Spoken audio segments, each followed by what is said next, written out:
Hello my friends, and welcome to the Hyperion mod tier list. The Hyperion crew mod tier list. I have only played through this mod once, so I'm going to I'm going to claim that not everything that I know is perfect here. However, I think I have a pretty good understanding of where all the units are, and I'm going to give my impressions on them. So first up is going to be the Banshee. The Banshee is already a pretty darn good unit in StarCraft 2 Wings Liberty. However, in the crew mod, first of all, it only takes one crew, which is real nice. Or maybe it's two. It's either one or two. Either way, it's very crew light. And the unit is moderately durable, has the movement while cloaked upgrade, which is great, allows it to be even more survivable.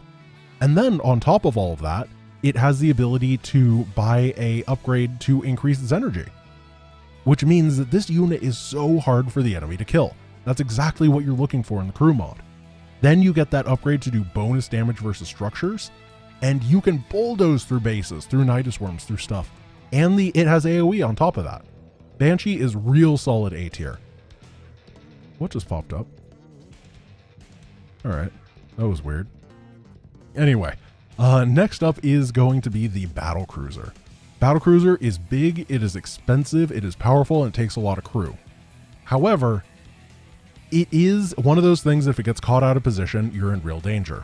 The upgrades for it are the ability to make it attack while moving, and the ability to make it, what's the other one? Oh, have increased durability. However, when you get those, you have doubled the price of your battle cruiser, which is a lot, and it is still pretty slow and clunky.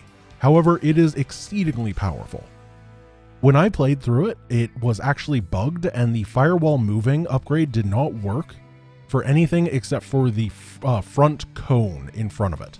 So now when you guys play it, it does work properly, and that does make it significantly better. I'm going to put it in B tier because it's a bit clunky to use. There's not a whole lot of times that it is the best thing to use, but it is pretty solid. Next up is the Diamondback. Diamondback it's a bit crew intensive. It's fast. It's got a lot of durability in this mod. And then it has a speed upgrade that no one is ever going to get because they will run into the front and they will die. But overall, I think that the Diamondback is about the same as it normally is in Wings Liberty. I'm going to put it, I kind of want to put it B tier, but I kind of want to put it C tier. I'm going to put it B tier. I think that B tier is fine for it. Next up is the Firebat. Firebat has the same upgrades as normal, except it has one of the armory upgrades has been changed to a damage upgrade. The Juggernaut plating upgrade has been switched to something you buy on the individual Firebat, and then it's been given another damage upgrade. The Firebat is worse than the normal Firebat because you now have to pay for Juggernaut plating in the game, which makes it a more expensive unit and is still terrible. And then it takes a lot of gas in order to get those attack upgrades. I think that the Firebat sucks. It's so bad.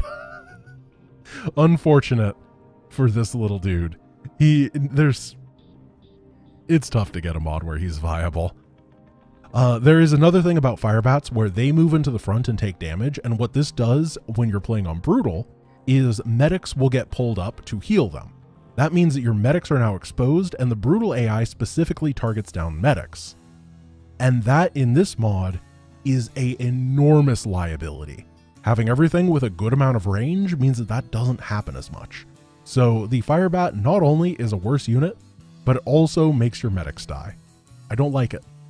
Ghost is S tier. If you watch the run, Ghost is S tier. It's insane. It's super, super powerful. You train them and then you just keep them forever. They level up. They become these unstoppable murder machines. They are absolute monstrosities. And you start with them too, so you get this enormous amount of power. I would not be surprised if it were very, very possible and probably pretty easy to rush up to the Ghost and then only go Ghost for the rest of the campaign. They're that good. Speaking of units that got better, but I guess that's where we're going now. The Goliath in this mod is good. It's really solid. One of the upgrades that you buy for it increases durability, increases base armor and the hit points. This really turns the tide on the unit. It turns it from being a pretty squishy one to very, very durable. I really enjoyed the Goliath a lot, and I'm going to put it in a solid B tier, which is a big buff for the Goliath. I don't think it's quite A tier quality, but it's still real nice. Hellion is D tier. It sucks. Oh man, I wish the Hellion had the ability to turn into the Hellbat or something, but I believe that involves taking dependencies from other games and putting them in, which is, it's a lot of work. Unfortunately, this mod really does not like flimsy units, and it doesn't like units that are way faster than the rest of your army. So that's just kind of all the things the Hellion does are bad. Unfortunate, but I actually think that this version of the Hellion is worse than the normal Hellion. Hercules Transport, on the other hand, I'm going to put in nice B tier. Now, I believe that normally I would put the Hercules in like low B, high C, and I'm going to say that it's a little bit better than that in this mod, because if a Hercules gets shot down, the units inside of the Hercules drop to the ground. Normally, like if it gets shot down, you're just like, oh man, this really sucks, I'm super far behind. But in this mod, if you're actually trying to use a transport and it gets shot down, well, if you're not using Hercules, if you're using medevacs, you're like, well, there goes my entire run. Hercules saves you. And that's pretty darn powerful if you want to play in that style. If you don't have to, and that is completely fine, then it's not dragging you down in any way. Also, the fact that you don't have to spend research points to get the Hercules makes it way better. Not that the Predator was exactly something you were super looking forward to a lot of the time, but it is better here as well. So having access to both for free makes them both better. Marauder is, oh gosh. Marauder is at the top of A tier. The Marauder is insane. The huge amount of range, concussive shell, the incredible durability to soak for your entire army. This guy should be, if you are mobile, your anti-ground. He is just great against everything. He does it so well. Whatever you need to screen for, he does a great job. He's not very expensive. If a couple of them die, it's okay because you'll always have more infantry suits. I love the Marauder. Only reason it's not S tier is that it can't hit air. The Marine is an interesting one. The Marine normally is very easy S tier, one of the best units in the game. I'm putting the Marine in B tier. It's a really, really, really strong way to lose suits. If you have too many infantry crew member and you just need to get rid of some of them, getting a lot of Marines is a great way to do it here. Also, you have to manually upgrade combat shields, which is, that means that the Marine is more expensive to get the same base power of the unit that you normally would. Except for in one exception, which is in bunkers, because it has that upgrade to give it +1 range and +1 vision. And when you put it into a bunker, it means that the Marine is truly one of the best defenders in the game. So he has that going for him, but he loses all offensive capabilities in exchange, which is enormous. The medic I am going to put in B tier. It's high B tier. It's definitely high B tier. However, it's not a unit that fits with all compositions, so it inherently is limited. However, I found them very nice, really great to use. Their heal upgrade is fantastic. The shield upgrade, when they're at full energy, they regenerate a shield. Made it much easier to deal with the fact that the brutal AI loves picking off medics specifically. A lot of them survived because of that. It is solid, it is robust. The biggest problem is that the Marine isn't as good, so the medic isn't as good. It still pairs very, very well with the Marauder. However, it's not quite the same. Medevac is actually a unit I'm going to... Yeah, I think that B tier is pretty solid for it. Normally, I think I'd put it a little bit lower, but I think it is definitely buffed in this mod. Just off of the fact that units individually dying is important. And this is a little thing that a lot of people don't know about StarCraft. In fact, I didn't know it for a very long time. The medic and the medevac actually have different healing AIs. So the way that the medic works is it scans for the closest damaged ally and then it heals them. The medevac looks for the lowest hit point ally within range and heals it. This saves lives. Usually it's not enough lives to, you know, make it so that you want to go to the starport for your support instead of just getting more barracks. However, in this mod, this is super good. I went to the Mobius factor very late in my play, but if I were to change the way that I did things, I would probably get ghosts earlier, and I would probably use medevacs to support them because they have such utility, and they have the smart healing, which means that those ghosts would be fine. The Marauders that would be with them would also be fine. They would survive more.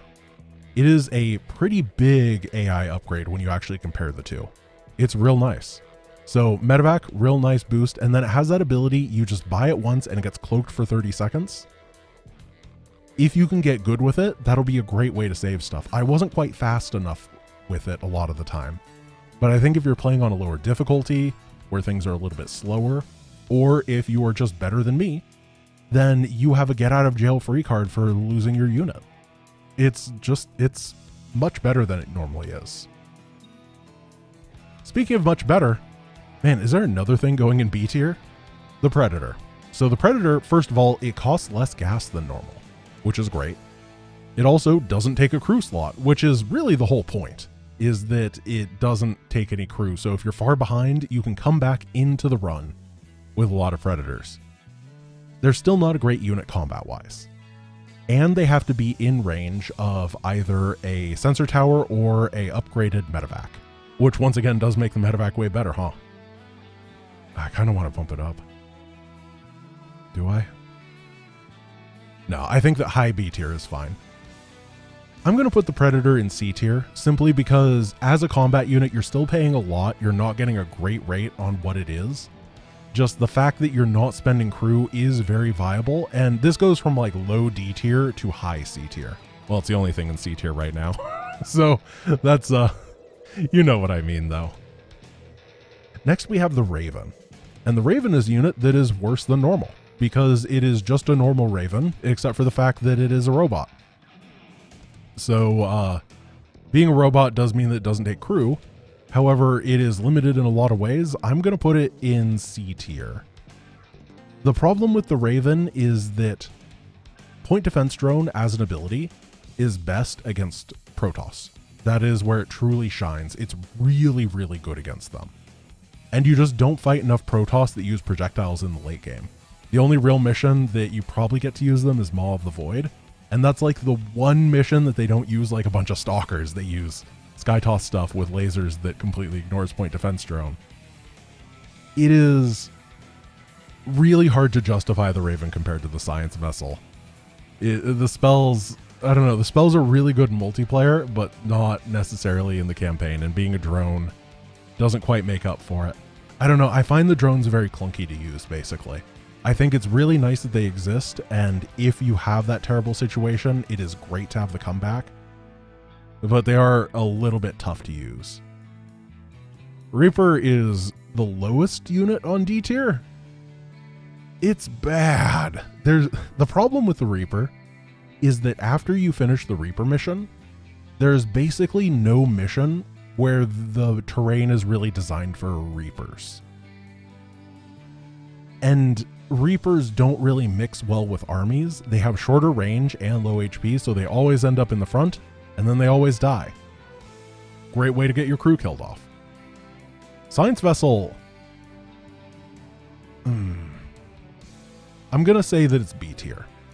And in terms of power level, I think that it's A tier. The healing ability is incredible, and Irradiate is also very, very strong. However, gas in this mod is so restrictive. It's so difficult to be able to afford these really high gas cost units like the Science Vessel because every unit has gas-based upgrades that you have to get as well. Everything costs more gas across the board, so it makes it way harder to sneak these units out.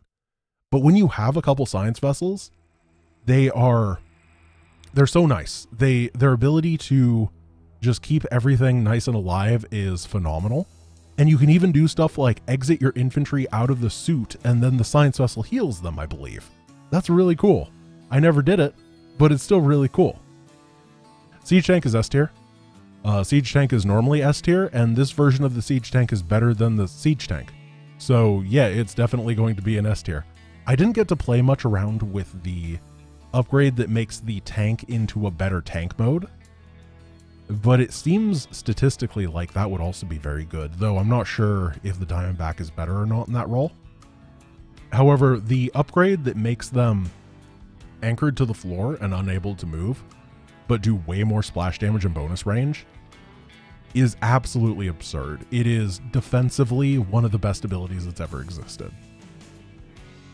I always feel safe with the tank. The Spectre is not a unit I got to play with much, however I did look at it, and it's awesome. It's just as good as the Ghost. I'm not really going to tell you why, because you have to go play the mod in order to figure it out. But it basically gets the ability to machine gun out spells and just melt everything in a crazy, crazy way. The Thor, I'm going to put in B tier. Just a solid, it's a real solid all-round unit. Its anti-air capability is buffed compared to its normal Wings Liberty variant. It's better against those armored targets. The Immortality Protocol was awesome because if you notice, as soon as I got that upgrade, I never lost a Thor throughout the rest of the campaign despite building a decent number of them, so I never got to try it. Which truly lives up to the name of immortality. The stun cannons, the area stun cannons, might buff it up to a little bit better. However, they were broken during my run, so I didn't get to test them. And I'm not going to make decisive statements on a unit based off of abilities that I don't have access to test. Viking is A tier. It is the best anti-air in the campaign. And now it has the ability to land and be a viable anti-ground unit as well. It's very flexible. It's still a little bit flimsy. However, it's more robust than things like the Wraith. And that is, it's flimsy, but not the I instantly melted. It's more the, oh, this guy is orange sort of thing. And that's kind of the area that it's okay inside of a mod like this, because then you can just bring them home and repair them. I really found a lot of success with the Viking. I think that range is king in a mod like this, and he's got a lot of it. The Vulture is a unit that I underused a lot. If I were to go back and play the Hyperion crew mod again, I would get Vultures pretty quickly, and because gas is such a limited resource, I would probably make a couple of them every single mission and just spam the Spider Mine ability everywhere. That's probably all. I wouldn't fight with it basically ever. I would just keep making mines. I would turn that ability to make mines, or pay 15 minerals to make more mines, and just keep making them, put them everywhere. I don't want to fight attack waves. I just want them to explode. The part of the reason that I didn't do that, A, is because I didn't think about it, but B, because the Spider Mine during my playthrough was a robotic unit, kind of like the Predator or the Thing. That was not intentional. And I believe that it just works as a normal Spider Mine now. So Vulture, I think, is A tier. It's very cheap and provides a phenomenal defense, and for minerals in a game that is starved on gas. Wraith is another...